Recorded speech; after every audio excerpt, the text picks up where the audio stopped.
ditunggu. Kalau pakai manual kan 3-5 menit. Berarti termometernya dulu kalau pakai manual ya, termometer dulu dipasangkan sambil nunggu 3-5 menit kita melakukan menghitung pernafasan sama menghitung nadi. Nanti pas menghitung nadi 1 menit, menghitung pernafasan 1 menit. Selesai ini diambil kalau pakai yang manual. Kalau pakai yang digital berarti ini ditunggu. Ya, jelas ya? Jelas. Jadi kita TTV dulu, termometer dulu. Kalau sudah, kita langsung menghitung pernafasan sama nadi. Menghitung pernafasan sama nadi, alatnya nggak usah dikembalikan jadi 1. Kemudian saat menghitung pernafasan sekalian dilihat pernafasannya, irregular apa reguler, kemudian ada wheezing enggak, ada launching enggak, ada chest tube enggak. Ya, jadi sekalian pakai ini stetoskop. Dipastikan termometer apa stetoskopnya ya sudah ready. Kemudian pada nadi hitungnya di mana? Jangan sampai kamu naruh ininya keliru di sebelah kiri. Kurang lebih kalau bayi kurang lebih di bawah puting susu pokoknya. Kalau orang dewasa kan hitungannya 3 jarian, ya kan? 3 jarian di bawah puting susu. Tapi kalau bayi 3 jari yo entek anjuk kene. Ya, jadi kira-kira di sebelah kiri, di bawahnya puting. Ya, jangan sampai kamu naruhnya sebelah kanan. Kalau kamu naruh sebelah kanan nilainya beda loh, berarti kan nggak tahu tempatnya apex jantungnya. Ya, ini dihitung 1 menit penuh. Kalau sudah dihitung 1 menit penuh, nggak usah dipindah, nggak apa-apa. Langsung hitung pernafasan. Pernafasan kan dengar, ininya kan terasa, ya pernafasannya bayi. Jadi nggak usah dipindah, langsung sekalian 1 menit. Nah kalau sudah, jangan lupa setiap pemeriksaan, khususnya pemeriksaan fisik bayi, harus bawa buku, saku plus ballpoint. Karena yang diperiksa itu banyak sekali, nggak mungkin kamu eling. Ya. Kalau sudah, baru KU. Kita periksa KU. Saat memeriksa KU ini dibuka dulu, gedungnya dibuka semua dulu. Jangan memeriksa KU baik warna kulit kemerahan sing mbok delok wajahnya toh. Salah. Ini dibuka dulu, bukan gedungnya saja tapi bajunya juga. Benihnya dicepot sampai kelihatan dada perut. Jelas? Dibuka.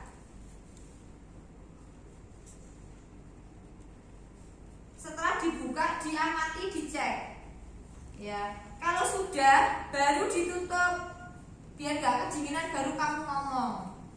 Keadaan umum bayi baik, warna kulit kemerahan, tidak ada petepi, ada vertikasiosa sedikit, rambut lanugonya sedikit, tidak ada sklerema neonatorum, misalkan. Ya. Kalau sudah, baru kita mulai head to toe. Ya, dari ujung rambut sampai ujung kaki. Kita mulai dari kepala. Setiap pemeriksaan fisik, jadi dimulai dari inspeksi, palpasi, diingat-ingat, auskultasi, perkusi. Apa yang kamu lihat saat inspeksi, yang itu ngomong nih. Ya. Jadi inspeksi, misalnya inspeksi, bentuk kepalanya simetris, rambutnya hitam tebal, tidak tampak ada, biasanya kan kalau bayi baru lahir ada darah di atasnya rambut, tidak ada dan tidak terlihat darah. Kemudian langsung palpasi. Palpasi dari sini saya teraba apa? Pasti sutura. Teraba sutura koronaria, lamboidea, kemudian sagittalis. Teraba fontanel mayor, pasti teraba karena seret itu otomatis nanti teraba semua. Tapi ngomong gantian karena habis sutura koronaria pasti teraba fontanel, baru yang pinggir-pinggir suturanya sagittalis sama lamboidea teraba. Ya. Kemudian teraba fontanel mayor berbentuk segi 4 atau belah ketupat masih terbuka. Kemudian fontanel minor teraba berbentuk segitiga sudah tertutup, tidak ada molase.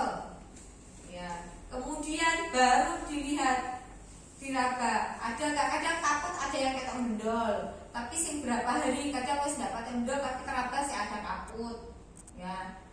Jadi teraba tidak ada kaput subsedenium, tidak ada sepal hematom ya. Sudah gitu tidak apa-apa. Yang penting yang ada di bayimu. Jelas. Kemudian turun ke mata.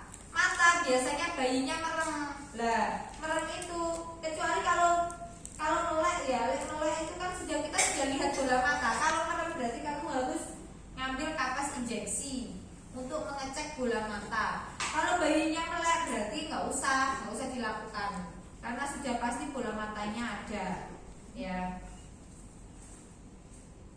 Dari sudut dalam keluar ya, teraba kedua bola mata. Baru kalau bayinya melek dilihat inspeksi. Apa yang dilihat ini berarti kuis yang disebutnya dhisik ya. Jangan yang pakai penlight, kan habis inspeksi baru pakai penlight. Kadang kelirunya yang penlight dulu. Yang penlight dulu apa? Kayak melihat pupil, kemudian kelainan pupil itu kan pakai ini. Yang inspeksi berarti warna skleranya kuning, tidak ada icterus gitu. Kemudian warna irisnya coklat. Yang pemberi warna mata itu bukan pupil loh ya, iris loh ya. Kemudian baru dilihat konjungtivanya. Kalau melihat konjungtiva bareng loh ya. Konjungtiva warnanya merah muda, tidak anemis, baru pakai ini ya. Tidak ada kelainan mata seperti nystagmus, anisopor, strabismus, kemudian kolobama. Kalau konjungtivitis berarti ini. Konjungtivanya merah muda, tidak anemis, tidak ada konjungtivitis. Kalau sudah lanjut ke hidung. Hidung juga gitu, inspeksi dulu. Hidungnya mancung misalkan, ada terlihat 2 lubang hidung, walaupun nanti kita nggak tahu dalamnya ada salurannya nggak gitu. Terdapat 2 lubang hidung tampak bersih, tidak ada apa yang bisa dilihat kelainan pada hidung. Cuping hidung. Baru kita penlight, ada atresia warna apa enggak ya, atau mungkin kotor apa bersih. Biasanya kan kelihatan bersih tapi dalamnya kotor. Langsung ke mulut. Mulut juga gitu. Mulut juga depannya dulu. Bibirnya simetris enggak, warnanya merah muda apa enggak, ada labioskisis apa enggak. Karena kalau labioskisis bisa kita lihat pakai inspeksi, enggak perlu buka mulut ya. Kemudian tidak ada makrognasia, mikrognasia atau kelainan pada bibir. Baru mulut dalam atau lidah. Nah, bayinya biasanya ditarik dagunya ke bawah nanti kelihatan. Tapi kadang kalau bayi beneran itu susah. Kalau bayinya mingkem-kem, gak usah buat tunggu waktumu habis ujian, ditinggal aja, ditinggal ke bawah. Nanti kalau bayinya nangis atau bayinya angop, langsung kamu pakai penlight, piye lidahe dalam-dalamnya ya. Jadi kalau pemeriksaan bayi itu menyesuaikan mana sih bisa dilakukan dulu, yos itu yang dilakukan. Yang penting kamu jalannya urut. Delalah gak iso ya sudah ditinggal ya. Jelas ya. Kemudian mulut, masuk ke dalam lidah. Lidahnya bersih atau kotor. Kalau kotor berarti kamu langsung melakukan oral hygiene. Jelas ya. Melakukan oral hygiene. Kalau sudah di oral hygiene, lanjut dilihat dalamnya. Palatum durumnya terbentuk sempurna enggak? Palatum molnya terbentuk sempurna enggak? Kemudian ada mikroglossus atau makroglossus enggak? Kemudian ada palatus piscis atau labiopalatus piscis enggak? Ya, itu dicek dalamnya. Jelas ya. Kalau sudah mulut, lanjut ke telinga. Telinga dilihat simetris apa enggak kanan kiri. Ya. Kemudian yang dilihat lagi dari inspeksi, sejajar atau lebih tinggi dari garis hieraticanthus atau di bawahnya. Normalnya kan sejajar sama lebih tinggi. Intinya minimal sejajar. Kalau lebih tinggi gak apa-apa. Tapi kalau di bawahnya garis hierarki berarti menandakan adanya sindroma. Jelas ya. Kalau sudah dilihat ada aurikel enggak? Apa aurikel? Aurikel mbak ini apa? aurikel seperti daging tumbuh di sini loh. Di modul ada lainnya. Kalau ada aurikel itu menandakan sebagian besar ada kelainan ginjal, tapi tidak mesti loh. Ya. Jadi ada aurikel apa enggak?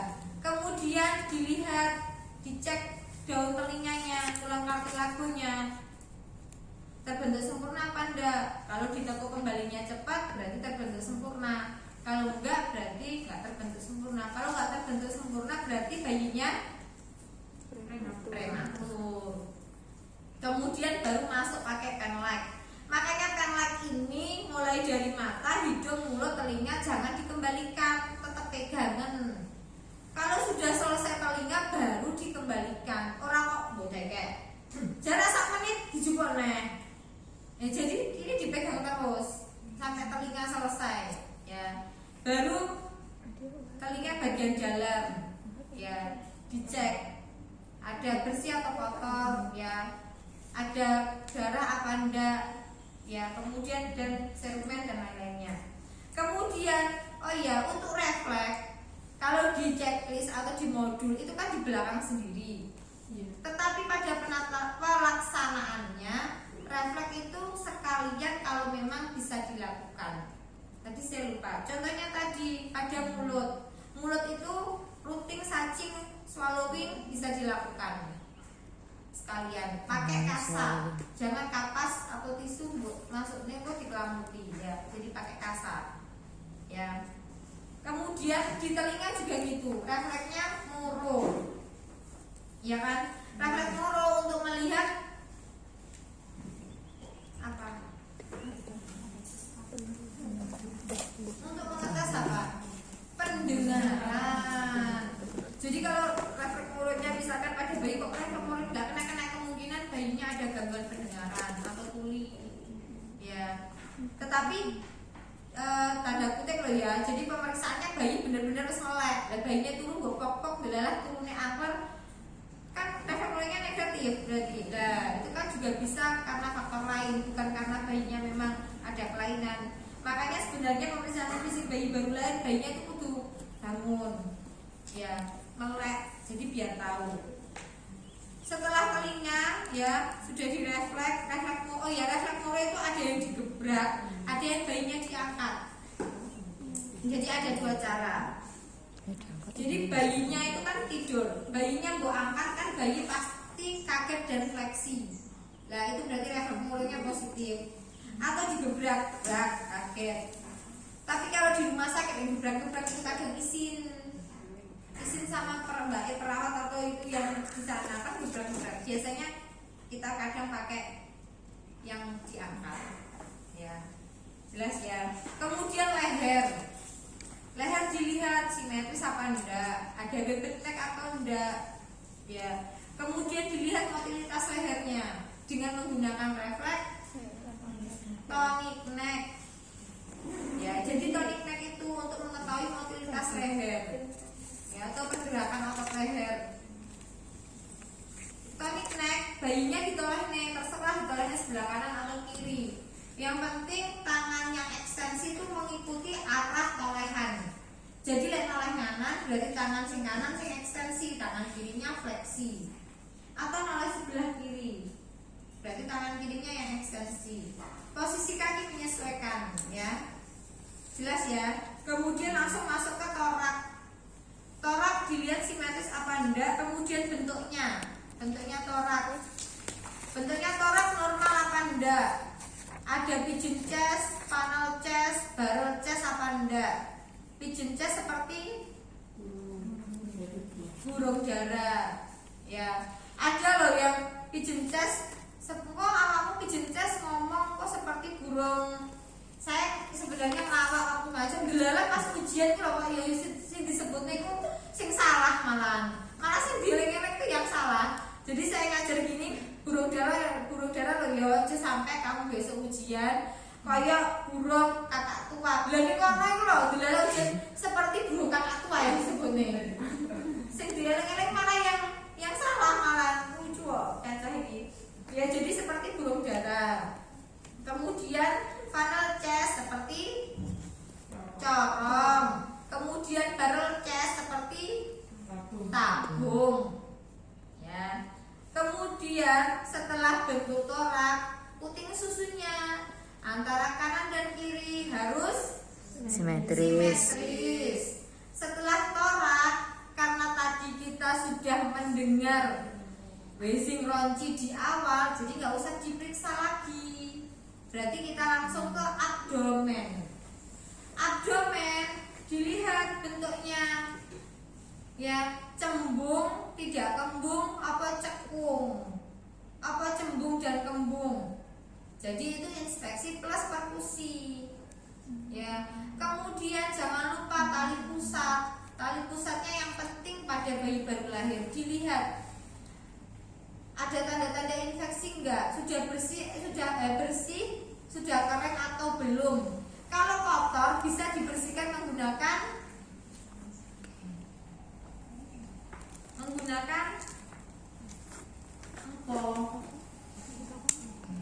bisa menggunakan kapas DTT. Kalau misalkan kotornya nemen, misalkan kena kup, boleh pakai sabun enggak? Boleh, pokoknya sabun bayi loh ya, orang rinso.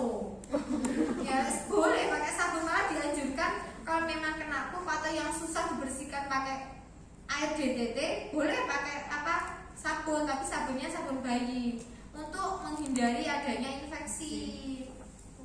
Jadi setelah dibersihkan dikeringkan, ya. Kemudian dilihat tanda-tanda infeksinya. Apa tanda-tanda infeksi?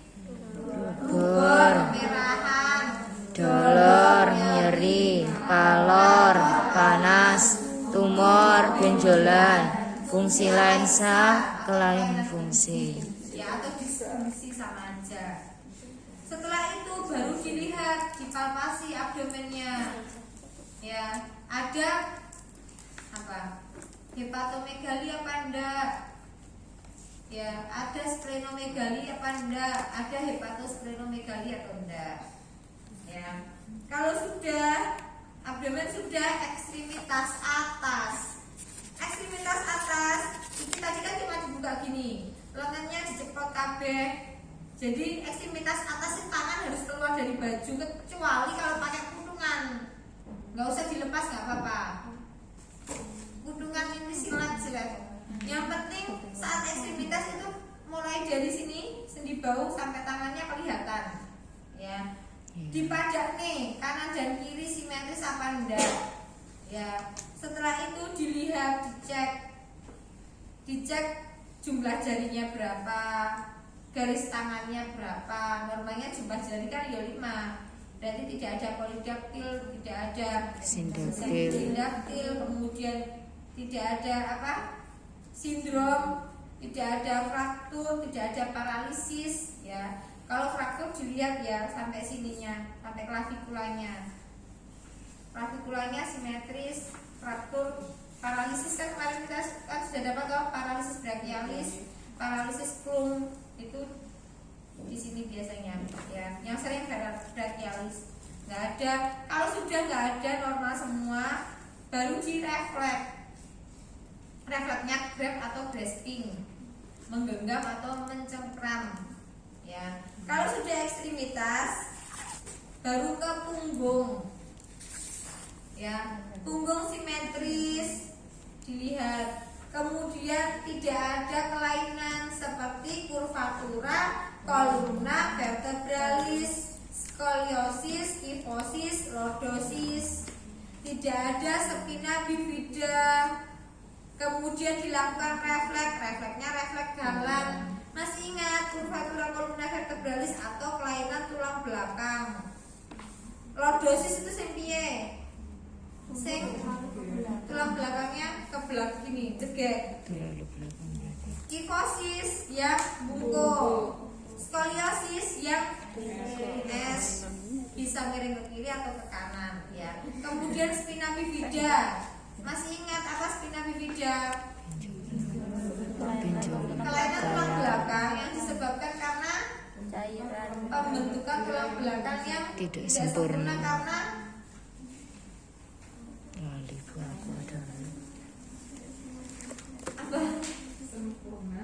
Sehingga cairan dari korda spinalis menonjol keluar Kemudian refleks, baru direfleks, refleks jalan atau menggeliat untuk mengecek tidak adanya bagian tulang belakang yang fraktur. Ya. Kemudian setelah tulang belakang itu plus anus ya. Tapi kalau di rumah sakit itu biasanya pakai pampers. Nah kalau pakai pampers, anusnya nggak sembuh periksa, ojo mbok peksa. Jadi anus kalian sampai genitalia. Ya. Setelah tulang belakang, baru ke ekstremitas bawah. Ya. Di situ kembali ya. Enggak ya? Ingat saya sudah saya edit atau belum? Ekstremitas bawah. Ekstremitas bawah itu sama dengan ekstremitas atas prinsipnya. Yang membedakan hanya refleks. Ya, jadi sama jumlah jarinya, kukunya, panjang kukunya, terus warna kukunya, pucet atau merah muda, ya sama. Kemudian refleksnya yang membedakan. Kalau di kaki refleksnya plantar dan baby skin. Ya, baby skin loh ya. Banyak yang keliru baby skin. Baby skin sama plantar. Ya. Kalau yang dari jari-jari ke tumit apa? Plantar. Kalau yang tumit ke jari-jari baby skin. Sebenarnya hampir sama, itu kan nanti ekstremitasnya apa fleksi, buka nutup itu loh intinya. Kemudian yang terakhir genitalia. Genitalia itu baru kamu buka pampers. Saat buka pampers kalau ada pup dibersihkan dulu, ojo langsung mbok periksa. Dibersihkan dulu pupnya, baru diperiksa. Ya. Kalau genitalianya ini cewek berarti dilihat labia mayornya sudah menutupi labia minor belum, klitorisnya menonjol apa enggak, bersih apa kotor. Kotor berarti dibersihkan pakai vulva hygiene tadi. Ya, terus dicek anusnya, kakinya diangkat ke atas. Tadi kan nggak sempat ngecek karena pakai pampers. Dicek anusnya. Anusnya ada lubang anus, ya. Kemudian kalau kotor dibersihkan lagi pakai vulva hygiene. Kalau sudah posisi bayinya telanjang seperti ini, dan dilakukan penimbangan. Karena kalau di rumah sakit di ISKA itu kalau nimbang bayi nggak boleh pakai baju sehelai pun. Jelas? Tapi kamu harus cepet. Karena apa? Karena bayi yang resiko tinggi untuk hipotermi itu bayi yang masih bayi baru lahir yang 6 jam itu loh. Soalnya kadang ada banyak yang menjadi pasienmu itu bayi-bayi yang masih usia 7 jam, ada yang 6 jam belum dimandikan, ada yang masih pokoknya belum ada 1 hari genap. Lah itu gampang hipotermi, makanya ada beberapa dulu ujian di ISKA itu bayinya hipotermi. Terus mulai biru, berarti kesuwen meriksa nih. Makanya setiap kamu meriksa ini dada misalkan, ini harus tertutup. Sudah ditutup lagi, ngerti? Ditutup pakai kedong, pokoknya dijogo supaya bayinya tertutup. Sudah ya. Kalau sudah posisi seperti ini, nah ditimbang karena di sana pakainya digital, dicek dulu itunya, timbangannya, ya. Ojo kok nggawa rono, pinkine sing lagi mbok cek enteni bayinya kademen karena ruangannya ber-AC di sana, ya. Jadi setelah dicek, kalau sudah baru dibawa ke sana ditimbang. Kalau sudah dikembalikan lagi, ditutup. Apa yang kamu perlu meriksa saat bayi telanjang selain timbang badan apa? Panjang badan.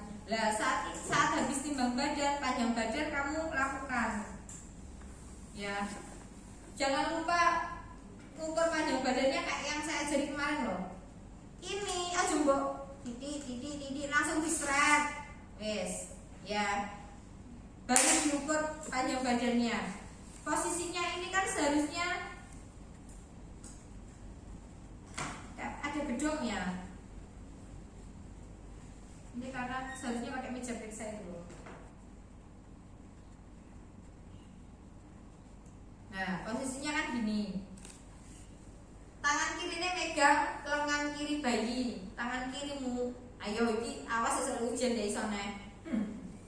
Dimiring nih, Kalau posisimu seperti ini, bayinya itu gak mungkin obah. Jadi menang kudu wis miring menang. Baru kalau sudah seperti ini, kamu lakukan pemeriksaan. Kalau wis ngene, kamu narik ngene, bayinya wis menang, wis luka menang miring. Baru kamu tanganmu pindah ke atas. Dimulai periksa panjang bayi. Mulai dari oksiput ke tengkuk. Terus ini pindah mengikuti batasnya dari tengkuk ke koksigis. Ini turun lagi dari koksigis ke lipatan siku. Turun lagi ke tumit. Kalau sudah bayinya di rumah nih, dilihat. Nah, kalau seperti ini bayinya nggak akan kedinginan. Berapa panjang bayinya? Ya. Kalau sudah bayinya dipampersi. Dipampersi dulu. Soalnya kalau nggak dipampersi kok kamu diompoli. Ya, kalau bayi cewek nggak apa, kalau bayi cowok mantul. Ya, jadi dipampersi dulu. Kalau sudah dipampersi baru kamu lila dan LD. Jelas? Lila dari mana? Dari akronion atau sendi bahu ke ujung siku. Jadi dari akronion atau kalau misalkan kamu pakai baju kan ada jahitan, ya wes dari situ. Itu namanya sendi bahu atau akronion. Jadi di sini loh.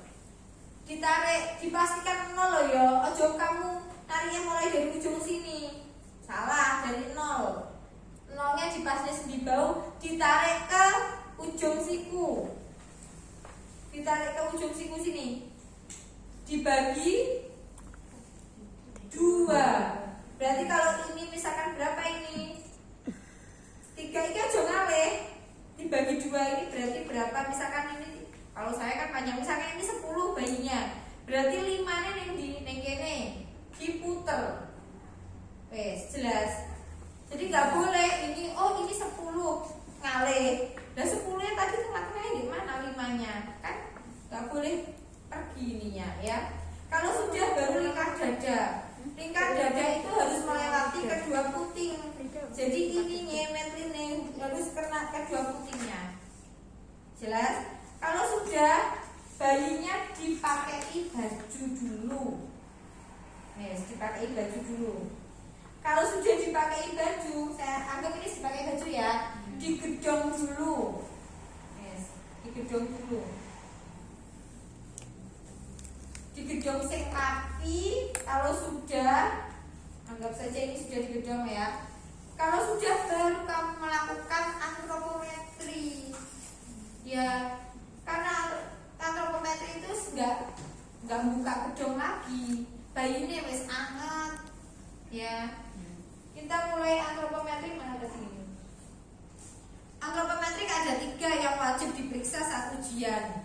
Ya. Jadi SOB, FO sama MO. SOB suboccipitobregmatica. Suboccipito itu sejajar dengan foramen magnum atau ubun-ubun kecil.